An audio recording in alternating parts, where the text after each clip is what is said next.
İyi günler arkadaşlar. Kanalımıza hoş geldiniz. Bugün sizler için iki sevilen oyuncularımız Can Yaman ve Demet Özdemir'den yepyeni videolarını fanları için hazırladık. Onlar Erkenci Kuş dizisinde rol almış ve sevgili olmuştular ve bir süre sonra yollarını ayırdılar.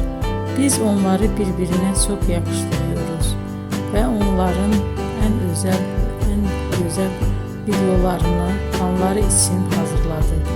Arkadaşlar, emeğinize saygı olarak yorum yazıp abone olmanızı diliyorum. Herkese iyi günler. Hoşça kalın.